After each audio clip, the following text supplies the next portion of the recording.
Dewa Naga Kehancuran. Kemarahan Tetua Kelima. Bintang Tianyu, Hutan Purba. Jelep. Jie Yan tanpa ampun menusuk kepala King An menggunakan pedang. Karena dirinya diincar, ia tidak akan memberikan belas kasihan kepada musuh. Jie Yan, jika tidak salah, ketika kompetisi tahap pertama, pria ini bersama dengan dua pria lainnya. Ucap Xia Yuer yang tampak sedang berpikir. Ya, mereka bertiga pastilah murid tetua kelima. Tetapi aku penasaran bagaimana cara mereka melacak kita. Ucap Jie Yan saat ia mengambil cincin ruang milik King An. Ketika Jie Yan memeriksa cincin ruang, ia sedikit terkejut bahwa King An memiliki kekayaan mencapai 10.000 batu roh kelas atas. Bisa dipastikan bahwa jumlah itu sudah sangat banyak untuk seseorang dengan tingkat kultivasi jiwa abadi. Memikirkan kembali bahwa King An adalah murid tetua kelima, ia pun hanya bisa menghela nafas karena sebagai murid tetua, sudah pasti sumber daya yang diterima King An sangatlah banyak. Setelah memindahkan semua benda-benda penting, Jie Yan mengambil token milik King An. Ia mencoba menyalurkan ki-nya untuk melacak jumlah poin. Namun, ketika melakukan itu, mata Jie Yan menyipit tajam karena ia menemukan fitur pelacakan pada token tersebut. Dan memikirkan kembali tentang King An datang secara tiba-tiba, ia yakin bahwa targetnya memang dirinya sedari awal. Tidak disangka bahwa tetua kelima akan melakukan sesuatu seperti ini. Batin Jie Yan. Ia sedikit waspada saat ini. Tanpa membuang waktu, ia pun menyalurkan poin token King An ke dalam token miliknya. Poin Jie Yan yang semula adalah 280, langsung naik menjadi 400 poin. Namun, setelah itu sesuatu yang tidak terduga terjadi. Token milik King An hancur seketika. Yang ia ketahui, walaupun poin di dalamnya diserap, token tidak akan hancur karena tidak ada fitur seperti itu. Dengan kata lain, tetua kelima telah bersiap jika muridnya gagal agar tidak ada jejak kecurangan yang tersisa. Sangat licik. Aku tidak menyangka bahwa tetua kelima telah memperhitungkan kemungkinan muridnya tewas. Apa mungkin dikarenakan murid lainnya? Atau sedari awal tetua kelima menyadari bahwa aku mampu membunuh muridnya? Jie Yan memikirkan banyak hal saat ini dan memperhitungkan pemikiran tetua kelima. Namun Jie Yan hanya menggelengkan kepalanya untuk saat ini. Karena kejadian ini, ia pun akhirnya waspada terhadap dua murid tetua kelima yang tersisa. Untuk menghadapi King An, ia harus berusaha sangat keras. Jika bentrok secara langsung di tempat yang sunyi, ia tidak akan khawatir karena ia bisa menggunakan bantuan binatang roh. Tetapi jika banyak saksi mata, maka semuanya akan lebih sulit. Ayo pergi. Sudah waktunya mengumpulkan binatang roh lagi. Ucap Jie Yan dan langsung bergerak ke arah acak setelah menyimpan mayat King An agar diserahkan kepada tetua kelima nantinya. Kali ini ia bergerak ke arah pusat hutan purba. Meskipun nantinya tidak ada ditemukan murid lainnya, Jie Yan akan menggunakan bantuan para binatang roh untuk menghabisi binatang roh tingkat tinggi agar poin miliknya terus naik. Selain dari itu, ketika memeriksa peringkat poin, peringkat miliknya naik kembali ke peringkat pertama yang semula telah turun ke peringkat 5 besar. Peringkat kedua adalah murid yang bernama King Lan Yu. Tampaknya ada murid wanita yang cukup kuat kali ini. Selain dari itu, Yun Che berada di peringkat ketiga. Untuk peringkat keempat adalah murid bernama King Mo, dan peringkat kelima King Fei. Batin Jieyan. Jieyan merasa sedikit aneh saat ini karena tampaknya kebanyakan anggota Sekte Pedang yang sangat berbakat berasal dari klan Qing. Ia juga mendapatkan informasi bahwa sebelum nama Qing menjadi sebuah klan, mereka adalah anggota kerajaan yang akhirnya bubar dan membentuk Sekte Pedang cabang. Kejadian itu terjadi ratusan ribu tahun yang lalu. Tampaknya klan Qing ini tidak sederhana sama sekali. Batin Jieyan dengan sedikit kerutan di dahinya. Ia pun menggelengkan kepalanya lalu terus bergerak mencari binatang roh ke arah pusat hutan purba. Sekte Pedang. Saat ini suasana di arena pun cukup panas. Semakin hari semakin banyak murid yang datang untuk melihat daftar peringkat. Kebanyakan dari mereka tentu akan memasang taruhan bagi para peserta. Dia naik kembali ke peringkat pertama. Tampaknya dia memang tidak sederhana. Tetapi siapa yang jatuh? Tidak ada peringkat 20 besar lainnya yang bergeser saat ini. Walaupun begitu, jumlah tambahan 120 poin tidaklah sedikit. Huoyun Yinger yang terus berada di arena menatap ke arah papan peringkat dengan penuh minat. Bahkan Jiansu juga semakin tertarik pada Jieyan karena sudah pasti pemilik poin 120 bisa dipastikan memiliki kekuatan paling tidak berada di tingkat jiwa abadi tahap akhir. Dan Jieyan menjatuhkan murid setingkat itu yang membuat penilaiannya tentang kekuatan tempur Jieyan semakin tinggi. Para murid juga semuanya berdiskusi tentang Jieyan yang naik kembali ke peringkat pertama. Namun, di antara mereka semua, ada satu sosok yang memasang wajah muram. Dia berdiri di tempat yang tidak diperhatikan oleh siapapun. Sosok tersebut tidak lain adalah tetua kelima yang saat ini mengeluarkan giok kehidupan milik King An yang sudah hancur. Alasan mengapa tetua kelima sangat marah saat ini tentu kata-kata Jieyan yang ia lihat secara langsung melalui giok kehidupan King An sebelum hancur. Walaupun itu sangat buram, ada hal yang menjadi perhatian khusus tetua kelima. Yaitu, siapa yang membantu Jieyan melawan King An karena sebelum kematiannya, dari sudut pandang King An, ada satu sosok berwarna hitam berdiri di belakang Jieyan. Dan melalui gerakan bibir Jieyan, ia dapat sedikit memahaminya bahwa Jieyan mengatakan bahwa itu adalah kemampuan unik. Bocah bajingan.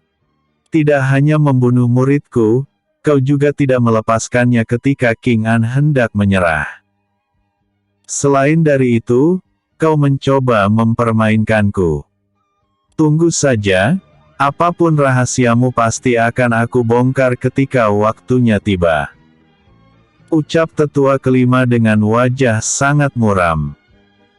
Jika saja tetua kelima tahu bahwa sosok buram yang membantu Jieyan adalah binatang roh, maka ia pasti akan melaporkan hal ini kepada sekte.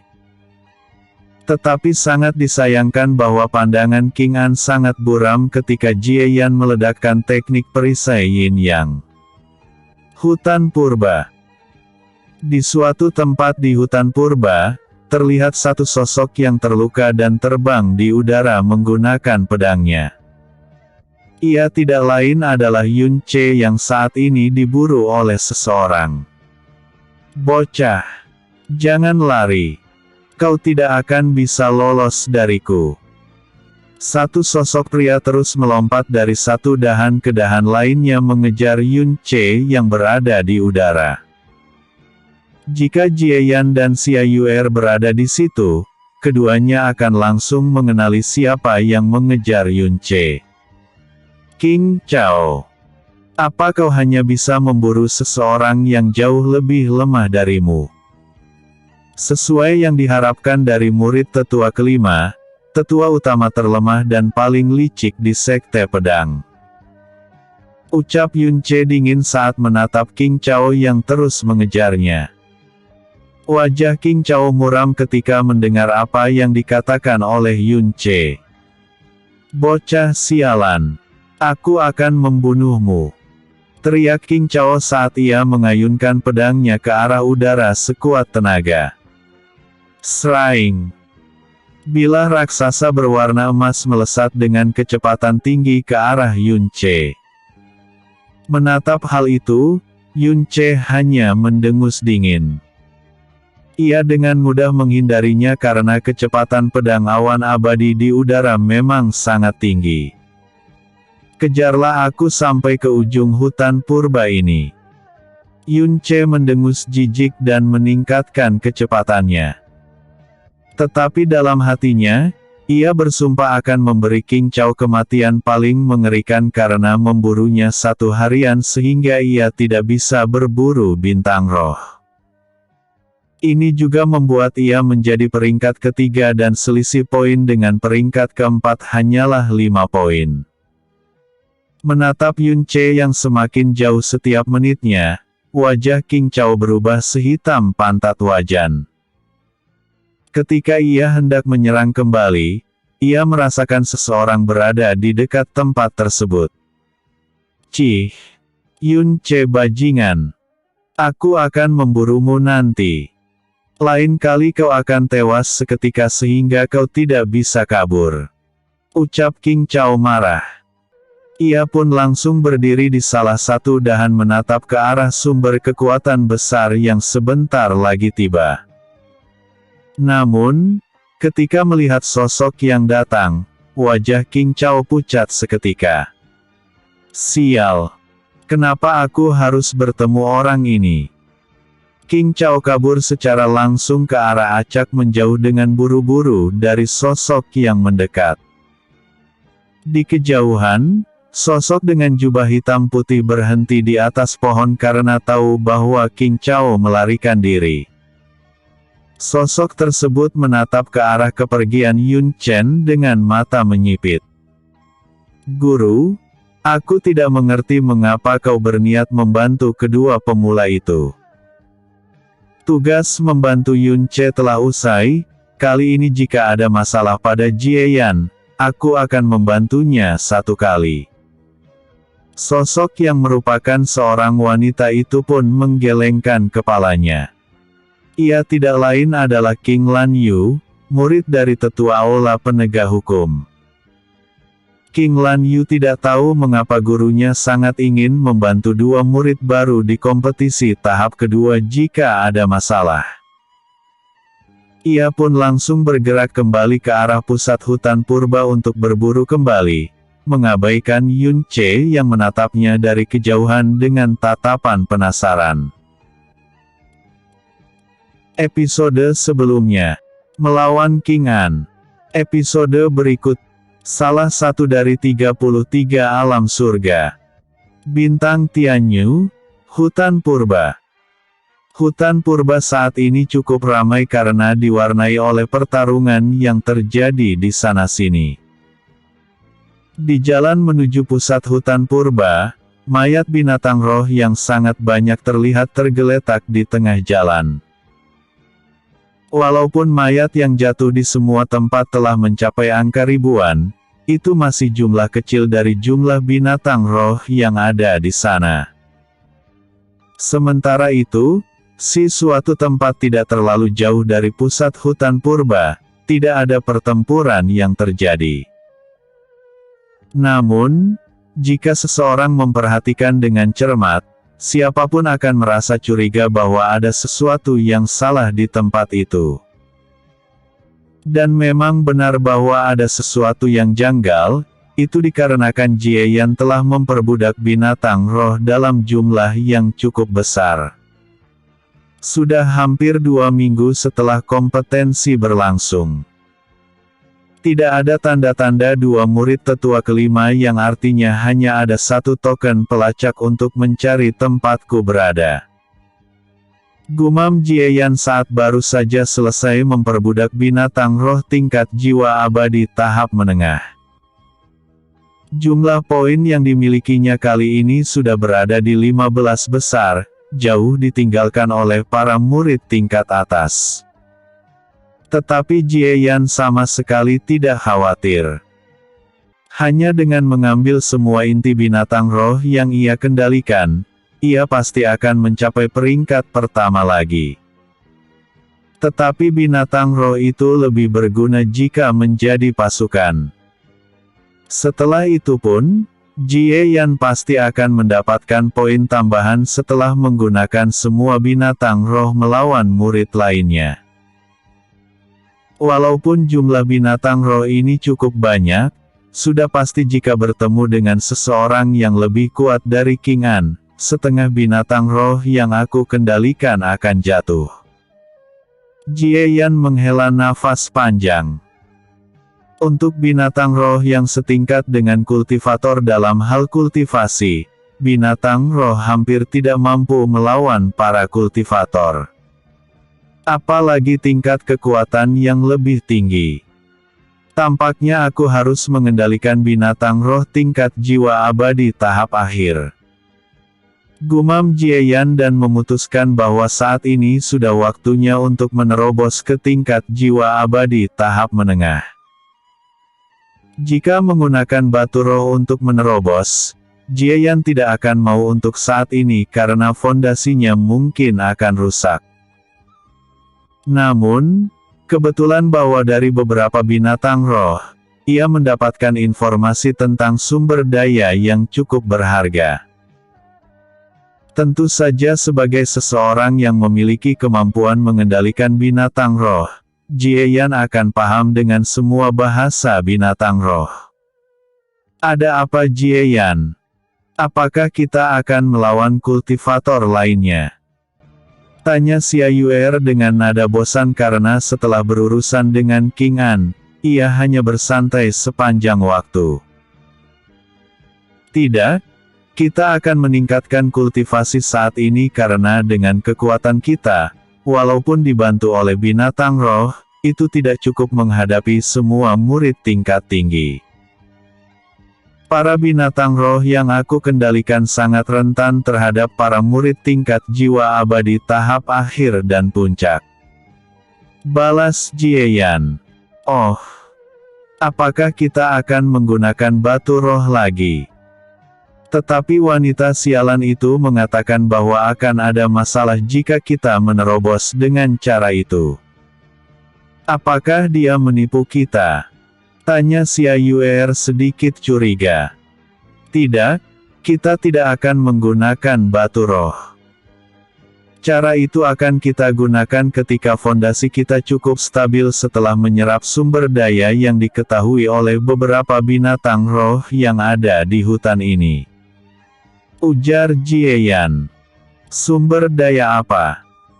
Xia Yuer langsung bersemangat karena tentu peningkatkan kultivasi adalah tanda seseorang menjadi lebih kuat. Jie Yan tidak langsung menjawab dan menutup matanya. Ia pun memanggil satu binatang roh yang mengetahui jalan menuju tempat sumber daya tersebut berada. Tidak sampai 2 menit kemudian, seekor tupai berwarna merah darah yang cukup kecil muncul di depan Jie Yan. Walaupun ukuran tubuhnya kecil, tupai itu sangat ahli dalam hal kecepatan, serta beberapa skill unik yang dapat mengendalikan angin. Alasan Jie Yan memanggil bintang roh itu tentu saja agar ia tidak ketahuan mengendalikan binatang roh.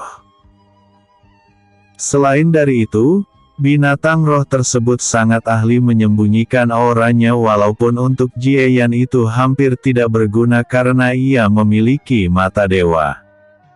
Pimpin jalan. Perintah Jie Yan. Binatang roh tupai itu membungkuk sedikit lalu langsung bergerak dari satu pohon ke pohon lainnya menuju tempat sumber daya tersebut berada. Jie Yan di sisi lain langsung memberi perintah kepada binatang roh untuk mengikuti dari jarak tertentu. Ia pun langsung bergerak mengikuti binatang roh tupai tersebut. Apakah tempat itu jauh? Tanya Xia Yuer. Menurut apa yang dikatakan oleh para binatang roh, jalur menuju tempat itu sangat tersembunyi. Jika tidak mengetahui jalurnya, mungkin dibutuhkan waktu berminggu-minggu mencarinya. Namun, jika mengetahui jalan rahasianya, kita hanya butuh waktu 3 hari mencapai tempat itu. Ujar Jieyan. Xia Yuer sedikit mengeluh karena tempat itu jauh. Karena Jieyan bersama dengan Xiao Zia mampu melacak daerah yang sangat luas, tidak ada kendala baginya menuju tempat tersebut. 3 hari kemudian, Jieyan yang terus mengikuti binatang roh tupai itu memasang ekspresi kosong karena jalur yang harus dilalui sangat aneh. Itu tampak berputar-putar di satu daerah yang tidak terlalu luas. Selain dari itu, di jalan menuju tempat itu yang merupakan goa bawah tanah, banyak binatang roh cukup lemah namun sangat berbahaya karena sangat ahli memangsa di dalam tanah. Tetapi dengan teknik pengendalian, Jieyan terus bergerak tanpa hambatan. Tempat ini sungguh tidak menyenangkan, ucap Xia Yuer dengan nada mengeluh. Jieyan tidak peduli dengan perkataan Xia Yuer. Matanya kini tertuju ke arah tempat yang cukup jauh. Jalur yang dilalui saat ini sudah mengarah ke atas. Tidak lama kemudian, cahaya pun mulai terlihat tanda tempat yang dituju telah sampai. Ketika Jieyan melangkah keluar, ia menatap dengan takjub tempat tersebut. Ia sekarang paham kenapa tempat itu sangat sulit dimasuki ataupun ditemukan. Bagaimana bisa air di atas sana tidak masuk ke dalam sini? Xia Yuer tercengang untuk beberapa saat. Ia sama sekali tidak dapat melacak pesona apapun. Sebelumnya ketika berada di istana bawah laut, pesona di tempat itu yang menghalangi air laut masuk ke dalam sangat jelas terasa. Tempat yang dimasuki oleh Jieyan berada di bawah danau yang sangat berbahaya. Dari dalam tempat tersebut, terlihat ribuan binatang roh di dalam air yang selalu bertarung. Semua dari mereka sangat kuat, kekuatan melebihi tingkat jiwa abadi. Selain dari itu, pusaran mengerikan yang tak terhitung jumlahnya terlihat. Ketika ada mayat binatang roh yang cukup kuat mendekat, itu langsung dihancurkan oleh pusaran tersebut.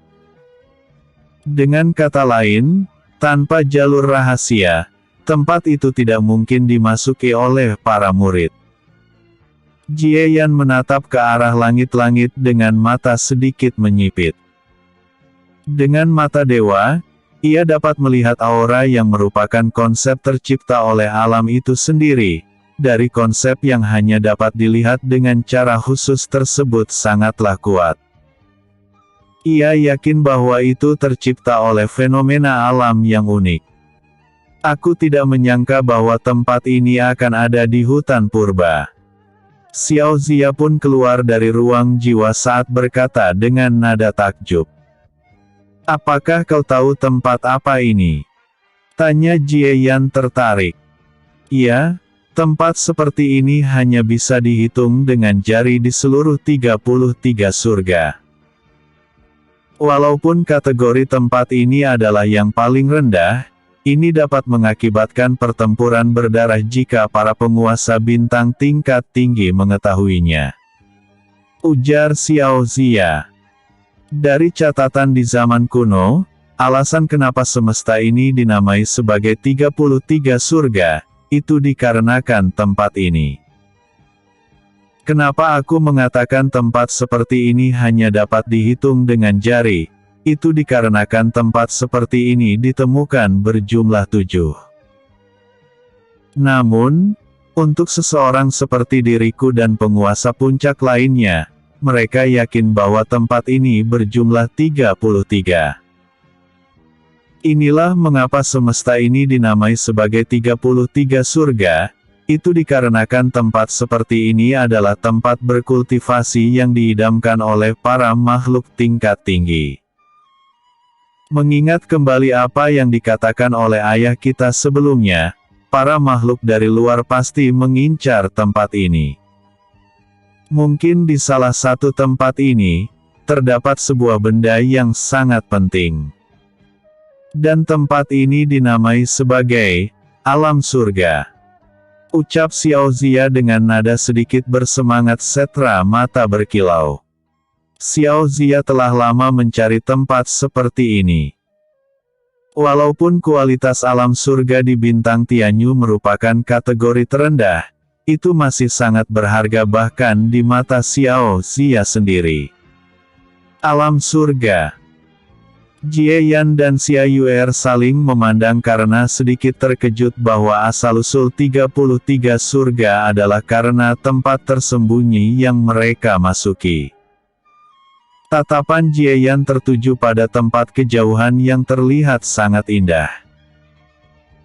Ketika melacak segala sesuatunya di sana, matanya menyusut tajam karena tahu bahwa untuk dirinya, tidak mungkin untuk menjelajahi tempat itu dengan mudah karena di banyak tempat, banyak aura dari makhluk yang membuatnya merasa seperti seekor semut. Episode sebelumnya. Kemarahan Tetua Kelima. Episode berikutnya. Mutiara Tulang Emas. Bintang Tianyu, Hutan Purba. Jangan coba gunakan kekuatan spiritualmu melacak semua yang ada di sana. Aku yakin bahwa banyak makhluk kuat di tempat yang terlihat sangat indah ini. Ucap Xiao Zia memperingati Jie Yan. Ia tahu bahwa Jie Yan menggunakan mata dewa untuk melihat dan itu bukan masalah sama sekali. Tetapi jika menggunakan kekuatan spiritual, itu pasti langsung terlacak oleh semua binatang roh yang ada di alam surga. Jie Yan mengangguk dengan sedikit muram. Ia menarik nafas dalam-dalam saat ini karena telah melihat beberapa binatang roh yang setingkat dengan para tetua di Sekte Pedang.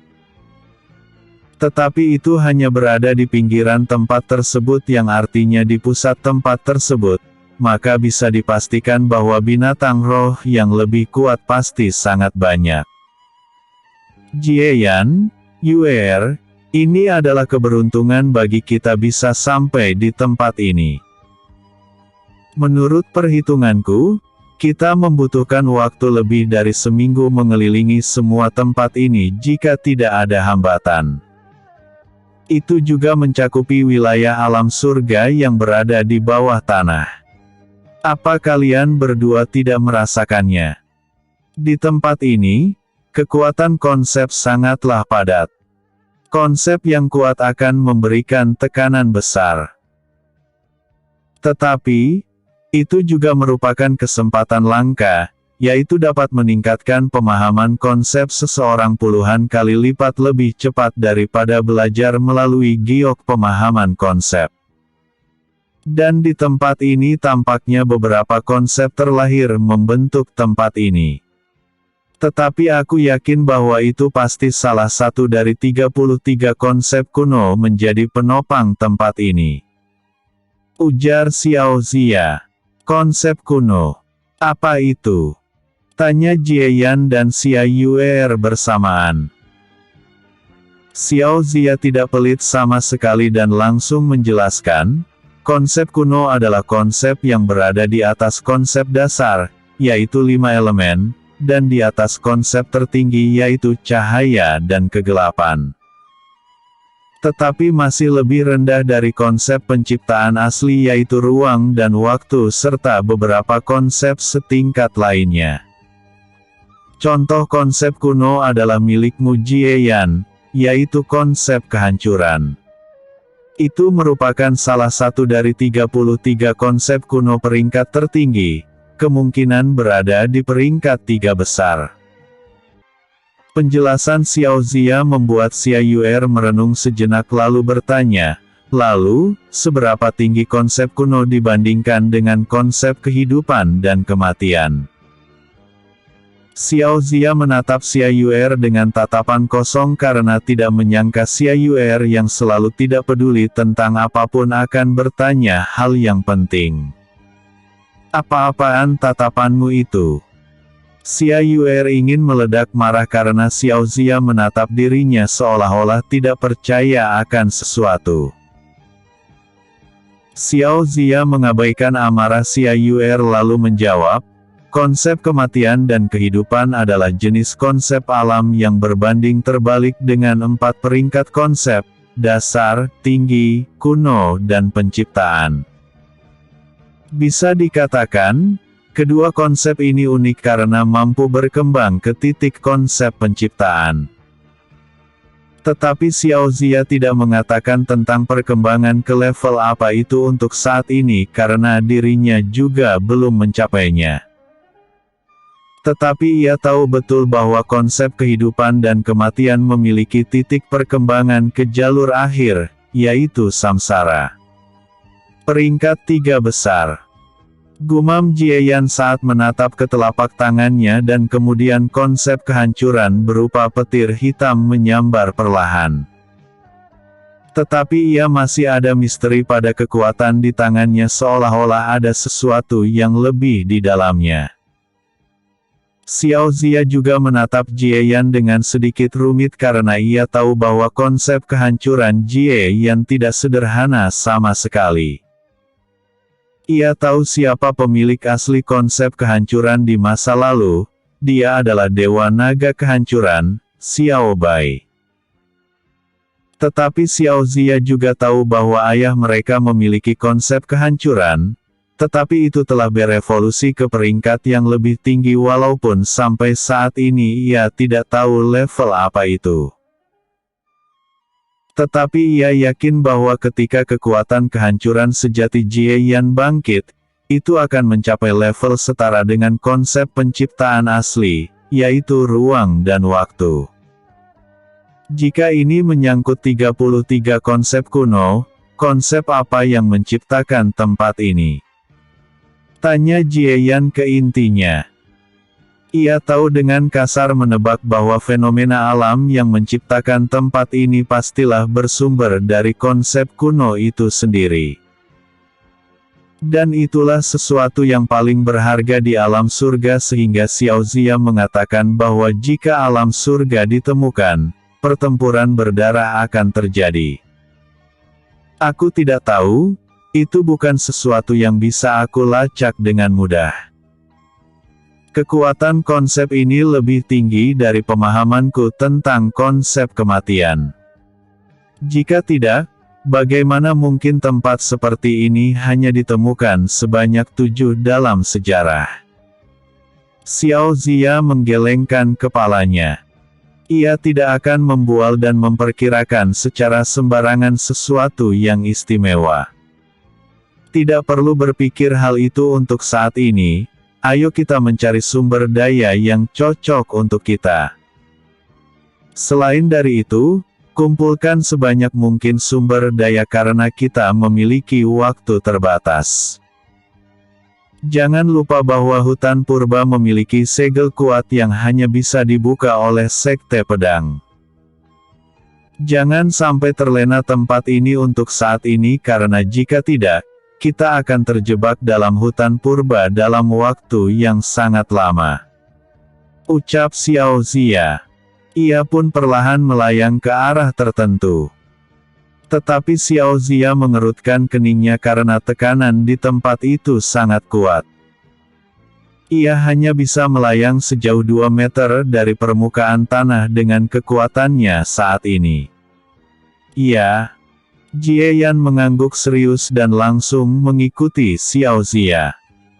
Ia memasang sangat tertarik tinggal di tempat itu dalam waktu yang lama. Tetapi ia masih memiliki tujuan dan di masa depan, ia pasti bisa kembali ke tempat itu. Jadi ia tidak akan terburu-buru dan tergoda oleh sumber daya melimpah. Di saat Jieyan dan Xiao Zia bergerak selama beberapa jam di tempat itu segera perlahan, mereka pun tiba di tempat unik, yaitu sebuah air terjun yang tidak terlalu besar. Namun air terjun tersebut memiliki air berwarna emas. Air apa ini? Tanya Xiaoyuer menatap ke arah air terjun yang turun dari atas bukit ke sebuah danau kecil berdiameter 2 km. Tampaknya kita menemukan sesuatu yang istimewa kali ini. Xiao Zia tersenyum lebar tetapi senyumannya pudar dalam sekejap. Bahkan Jieyan juga mengalami hal yang sama ketika melacak dengan mata dewa situasi di atas bukit kecil tersebut. Tampaknya ini merepotkan Jieyan. Ada yang menjaga benda itu di sana. Dan kekuatannya setidaknya berada di level yang melebihi tingkat jiwa abadi. Ujar Xiao Zia. Apa fungsi dari benda itu? Tanya Jieyan. Xiao Zia menatap Jieyan dan tersenyum pahit karena benda tersebut pasti sangat berguna bagi Jieyan. Benda itu bernama mutiara tulang emas. Memungkinkan seseorang yang mengkonsumsinya memiliki terobosan pada tubuh, terutama pada tulang yang menjadi fondasi tubuh. Dikatakan dalam legenda bahwa seorang kultivator di masa lalu pernah mengkonsumsinya. Setelah itu, dalam waktu beberapa ribu tahun, dia menjadi salah satu ahli dalam hal fisik yang berubah dari seorang pemborosan. Ujar Xiao Zia. Yang artinya, benda itu meningkatkan kemungkinan seseorang mempercepat tubuh menjadi lebih kuat dan melampaui semua yang ada di tingkat yang sama, bukan? Atau lebih mudah mengatakan bahwa mutiara tulang emas memberi seseorang tubuh khusus peringkat tertinggi jika dikembangkan dengan baik. Ucap Jieyan. Ya, kau benar. Dan seseorang yang mengkonsumsinya di masa lalu pernah menjadi seorang penguasa.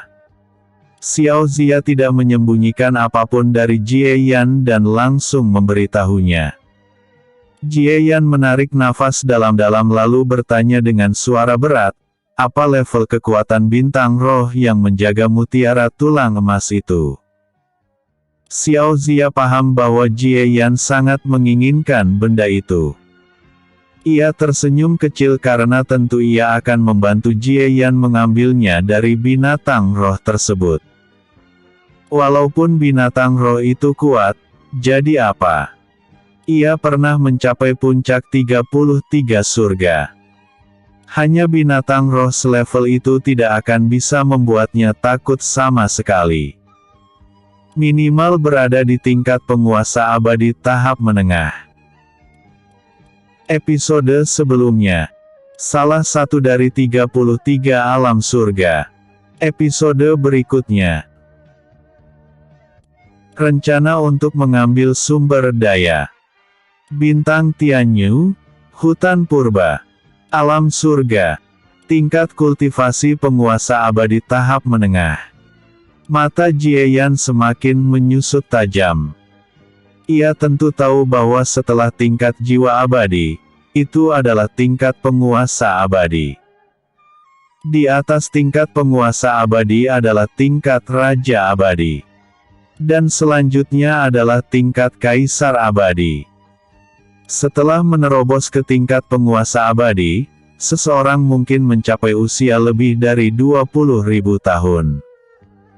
Ini adalah peningkatan umur yang sangat besar. Dan untuk Raja Abadi, itu bahkan lebih keterlaluan karena melebihi 50.000 tahun. Dan juga, untuk Kaisar Abadi, Jieyan pernah mendengar bahwa mereka hidup mencapai usia 100.000 tahun.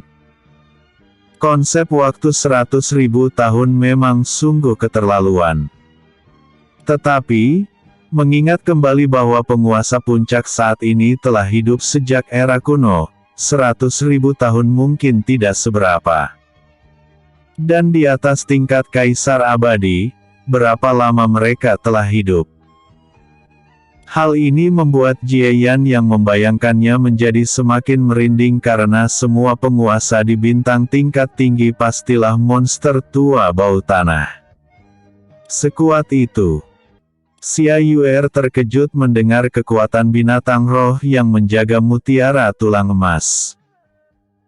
Tetapi ia sedikit bersemangat karena ingin melawan seseorang dengan level itu. Ketika berada di dunia roh, ia sudah melihat jutaan roh dengan tingkat kekuatan seperti itu. Tetapi saat ini ia sadar bahwa tingkat penguasa abadi memang sangat kuat. Apakah kau takut, Yuer? Jie Yan tersenyum sedikit licik. Untuk dirinya sendiri, apakah ia takut? Tentu saja tidak. Takut. Putri ini bahkan sudah melihat banyak roh yang telah melebihi tingkat kaisar abadi. Apa itu penguasa abadi?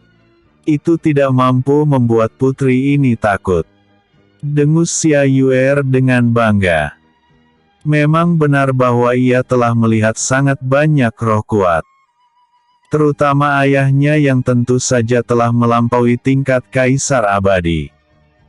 Bahkan para pengawal di istana kerajaan roh peri berada di tingkat raja abadi dan ia telah menggertak mereka semua menjadi bubur. Apa yang perlu ditakutkan dari tingkat penguasa abadi? Xia Yuer tentu langsung membandingkan pengalamannya di dunia roh.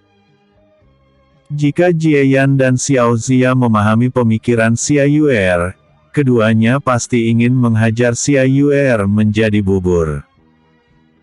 Siapapun pasti tahu bahwa tidak akan ada yang berani melawan Xia Yuer jika berada di istana kerajaan roh peri. Terutama ketika Xia Yuer memiliki darah kerajaan yang sangat murni, sebagai reinkarnasi roh dewi kehidupan, semua roh peri ditakdirkan untuk tunduk padanya. Bahkan raja dan ratu roh saat ini tidak memiliki kemurnian darah mencapai 35% kemurnian darah Xia Yuer. Itu membuktikan bahwa hanya dengan garis darah saja, Xia Yuer dapat menekan semua roh peri tanpa menggunakan kekuatan. Jika begitu sudah diputuskan, ayo kita ambil benda itu dari binatang roh itu. Ucap Jie Yan dengan senyum kecil di wajahnya. Walaupun ia berkata demikian, ia bertujuan mencuri, bukan mengalahkan bintang roh itu. Karena tentu saja Jie Yan paham bahwa dengan tingkat kekuatannya saat ini, mustahil untuk memberikan luka serius pada binatang roh setingkat itu. Tetapi dengan bantuan Xiao Zia dan Xia Yuer, Jie Yan yakin untuk mengambilnya apalagi ketika melihat bahwa Xiao Zia tampak percaya diri yang artinya Xiao Zia tahu binatang roh apa itu. Jika begitu kita akan melakukannya seperti ini. Xiao Zia memasang senyum kecil di wajahnya lalu memberitahu rencana dengan seksama pada Jie Yan dan Xia Yuer. Binatang roh yang menjaga mutiara tulang emas berukuran telapak tangan adalah binatang roh tipe harimau dengan tinggi 5 meter berwarna hitam legam. Ketika mendengar nama binatang roh harimau neraka, Jie Yan menaikkan sedikit alisnya. Dengan kata lain, binatang roh tersebut pastilah mahir menggunakan api unik, selain dari itu kecepatannya sangat tinggi. Tetapi salah satu kekurangannya pastilah kekuatan tubuhnya. Dari perkataan Xiao Zia, harimau neraka akan melemah seiring berjalannya waktu karena api milik mereka sendiri. Tubuh mereka tidak mampu menampung api yang sangat kuat yang dihasilkan oleh tubuh mereka sendiri.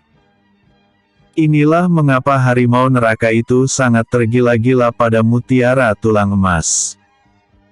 Karena sudah menyusun rencana, Jie Yan, Xiao Zia dan Xia Yuer menyembunyikan nafas mereka dan mendekat perlahan ke arah puncak bukit.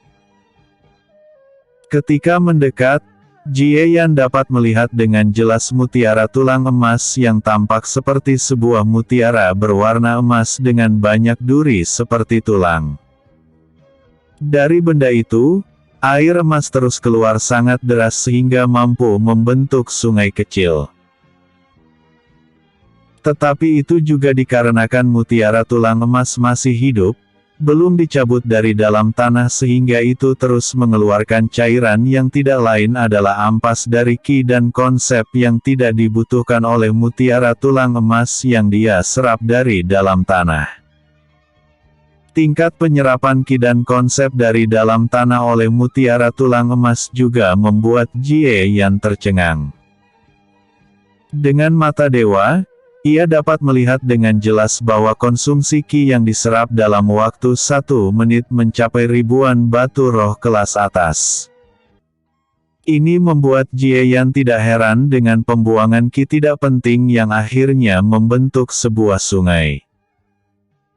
Dan di jarak hampir 10 meter dari mutiara tulang emas, terlihat sosok harimau neraka yang sedang berbaring dengan posisi kepala ke arah mutiara tulang emas.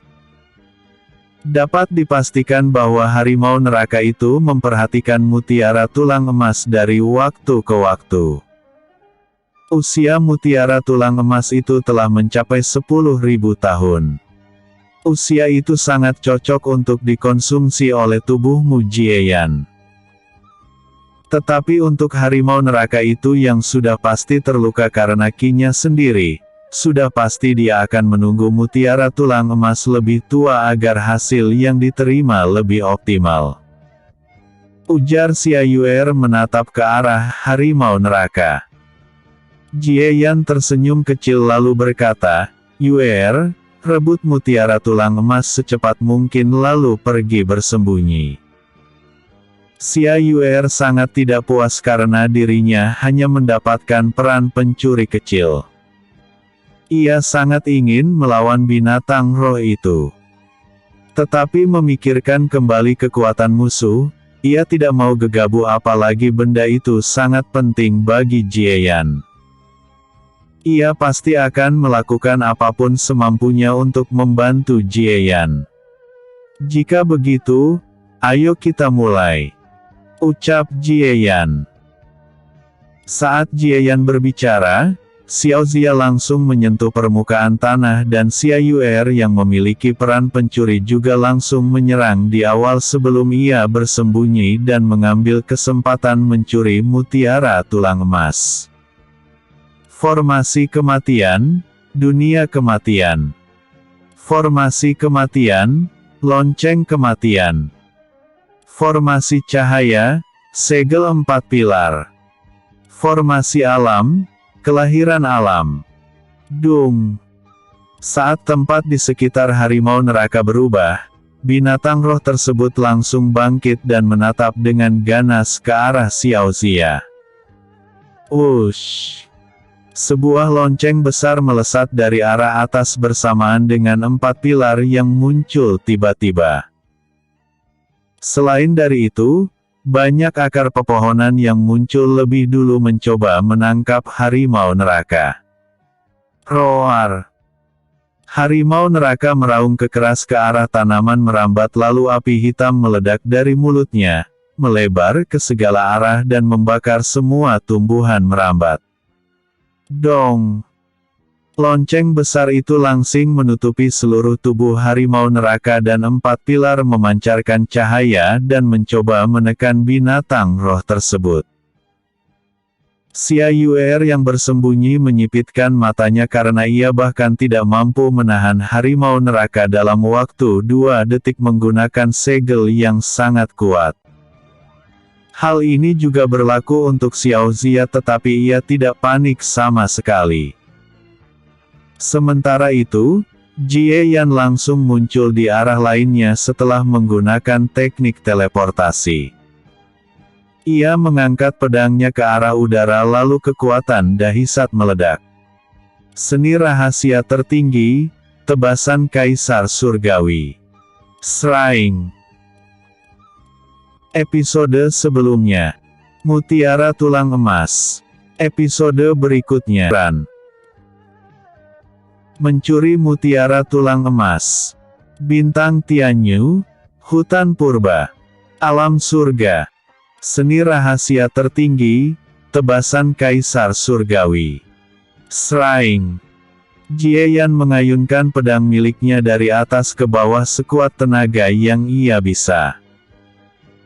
Musuh dengan tingkat kekuatan penguasa abadi tahap menengah bukan sesuatu yang bisa dilukai oleh serangan biasa dengan tingkat kekuatannya saat ini. Roar! Harimau neraka meraung keras. Di saat itu juga api mengerikan meledak dari tubuhnya menghancurkan segel yang dibuat oleh Xia Yuer dan lonceng besar yang dibuat oleh Xiao Zia. Namun, harimau neraka terkejut ketika bilah yang sangat mengerikan menerjang ke arahnya. Jres!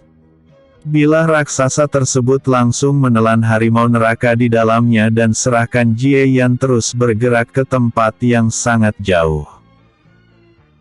Serangan itu juga diperhatikan oleh banyak binatang roh tetapi mereka tidak terlalu peduli karena merasa serangan itu cukup lemah dan tidak bisa mengancam mereka.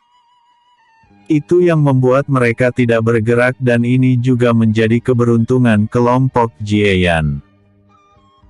Jie Yan yang baru selesai melancarkan serangan pun langsung melompat mundur menjaga jarak dari harimau neraka. Sama halnya seperti Xiao Zia. Ketika debu menghilang, terlihat sosok harimau neraka yang memiliki luka cukup dalam tetapi itu tidak bisa mengancam nyawanya sama sekali. Tatapannya tertuju pada Jie Yan dan sangat terlihat bahwa amarahnya telah mencapai puncaknya. Roar! Harimau neraka meraung sekali lagi. Di saat itu juga, ki dan konsep yang sangat mengerikan meledak dan api berwarna hitam menutupi seluruh bukit kecil tersebut. Jie Yan dan Xiao Zia langsung membuat teknik pertahanan mereka masing-masing agar tidak dibakar oleh api tersebut. Sial! Suhu ini sungguh keterlaluan. Batin Jie Yan saat menggunakan perisai Yin Yang. Walaupun perisai Yin Yang tidak dibakar, suhu tersebut membuat kulitnya memerah. Bush! Lahar yang cukup banyak meledak. Serangan pamungkas dari harimau neraka mengubah medan tersebut menjadi bencana alam buatan layaknya gunung berapi meletus. Wush! Harimau neraka yang baru saja selesai meledakkan kekuatannya tampak meneteskan darah dari mulutnya tanda ia tidak mampu menahan beban dari kekuatannya sendiri. Tetapi dia tetap teguh dan langsung melesat ke arah Jie Yan dengan kecepatan yang sangat tinggi. Wush! Dalam sekejap, harimau neraka muncul tepat di depan Jie Yan dan mengayunkan cakarnya yang telah ditutupi oleh api hitam yang bahkan tampak hendak membakar udara itu sendiri. Sangat cepat. Batin Jie Yan dan tahu bahwa ia tidak memiliki kesempatan untuk melawan harimau neraka sama sekali. Tetapi sedari awal, tujuannya bukan untuk mengalahkan harimau neraka. Ia hanya perlu memancing harimau neraka datang kepadanya meninggalkan mutiara tulang emas. Tanpa menunda sama sekali, Jie Yan menyalurkan ki dan konsep kehancuran dalam jumlah yang sangat besar pada perisai Yin Yang. Krang! Cakar harimau neraka mengenai tepat di perisai Yin Yang. Jie Yan merasakan berat yang sangat mengerikan. Ia langsung terhempas bersama dengan perisai Yin Yang ke tempat yang sangat jauh. Sementara itu, Xiao Zia yang menatap itu langsung membuat gerakan juga. Ia tidak khawatir tentang Jie Yan karena ia tahu bagaimana hebatnya perisai Yin Yang yang dikatakan sebagai teknik pertahanan terbaik di masa lalu. Formasi kematian, pertahanan ilusi kematian. Dung! Di jarak tertentu dari mutiara tulang emas, formasi pertahanan tercipta seketika. Setelah itu, Xiao Zia langsung menghilang, menjauh dari tempat itu. Sementara itu, Xia Yuer telah bekerja untuk memetik hasil jarahan. Ia dengan hati-hati memanen mutiara tulang emas dan memasukkannya ke dalam kotak kecil yang diberikan oleh Jie Yan dan setelah itu dia menyegelnya. Ketika Xia Yuer selesai, harimau neraka memperhatikan hal itu karena aliran cairan berwarna emas telah terhenti. Hal ini membuatnya sangat marah karena tahu bahwa mutiara tulang emas yang telah ia jaga dalam waktu yang sangat lama dipanen oleh seseorang. Harimau neraka meraung gila sambil melesat ke arah tempat Xia Yuer berada. Xia Yuer menatap itu dengan wajah serius. Ia langsung melakukan teknik formasi agar pergi dari tempat itu. Formasi alam, pergerakan akar alam. Xia Yuer bersama dengan kotak yang menyimpan mutiara tulang emas perlahan tenggelam ke dalam tanah. Ini adalah teknik melarikan diri terbaik yang dimiliki oleh kerajaan roh peri. Dan Xia Yuer sebagai jenius tertinggi, tentu mampu mempelajari teknik rumit seperti itu. Ketika mendekat, harimau neraka yang terus menerjang tiba-tiba merasakan aura aneh, tubuhnya tampak berlari ke samping lalu kembali ke arah dirinya datang.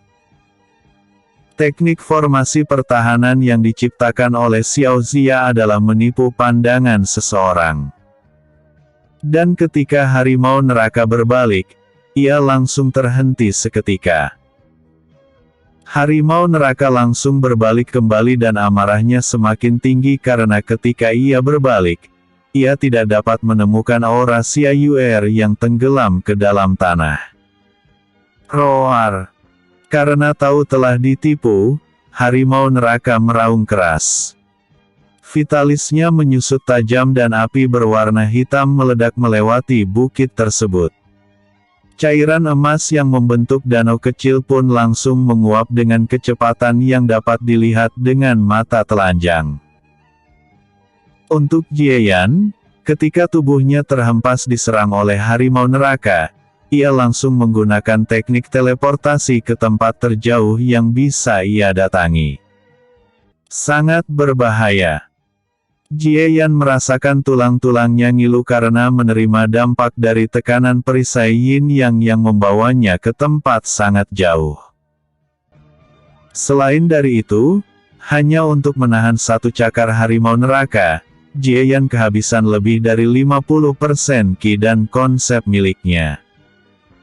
Dengan kata lain, ia hanya mampu bertahan dari 2 serangan paling banyak dari harimau neraka.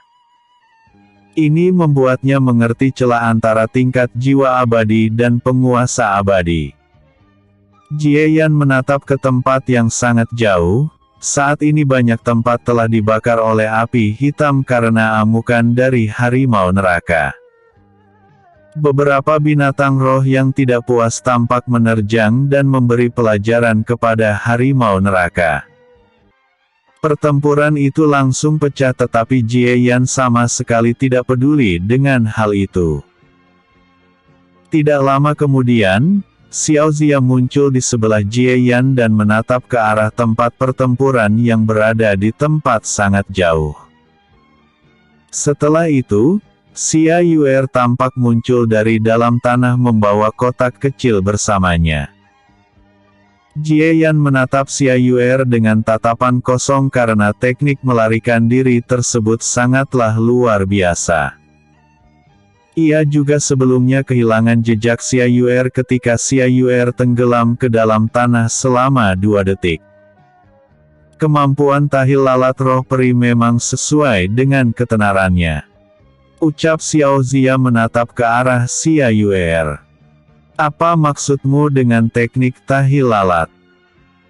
Xia Yuer sangat marah ketika mendengar Xiao Zia memberi nama teknik luar biasa yang dimiliki oleh keluarga kerajaan di dunia roh peri. Xia Yuer juga sedari awal tidak tahu bagaimana cara Xiao Zia mengetahui bahwa ada teknik seperti itu di dunia roh peri. Ini membuatnya sangat tidak puas karena semua kartu truf miliknya diketahui dengan mudah oleh Xiao Zia. Dan Xiao Zia memanfaatkan teknik tersebut untuk mencuri sesuatu. Inilah yang membuat Xia Yuer tidak puas karena menjadi pencuri kecil. Jika teknik tersebut dikembangkan ke puncaknya, itu dapat digunakan dalam bertarung. Ini adalah teknik milik roh peri kegelapan yang digunakan khusus untuk membunuh seseorang secara diam-diam. Tetapi keluarga kerajaan di dunia roh peri tentu memperoleh teknik tersebut dari para roh peri kegelapan, lalu anggota kerajaan memodifikasi agar berubah menjadi formasi alam. Xia Yuer mendengus marah lalu terbang ke arah Jieyan. Ia mendarat di bahu Jieyan dengan membawa kotak kecil dan menatap ke arah Jieyan dengan mata besarnya. Tentu ia ingin mendapatkan pujian karena berhasil mencuri mutiara tulang emas di bawah hidung harimau neraka. Kau telah bekerja keras, Yuer. Aku tahu Yuer pasti yang terbaik sehingga memberikan tugas ini kepadamu. Puji Jieyan tulus dengan senyum di wajahnya lalu menerima kotak kecil tersebut. Hehehe. Aku memang yang terbaik. Xia Yuer langsung puas dengan pujian Jieyan dan ia mengangkat dahinya tinggi-tinggi karena merasa bangga dengan dirinya sendiri. Jieyan yang menerima kotak, membukanya dan menatap ke arah mutiara tulang emas. Ia tahu dengan sumber daya tersebut, manual seni surgawi tubuh Dewa Naga akan menerobos ke level selanjutnya. Dan itu pasti membuat kultivasinya menerobos satu tahap paling tidak. Episode sebelumnya. Rencana untuk mengambil sumber daya. Episode berikutnya. Tingkat jiwa abadi tahap menengah.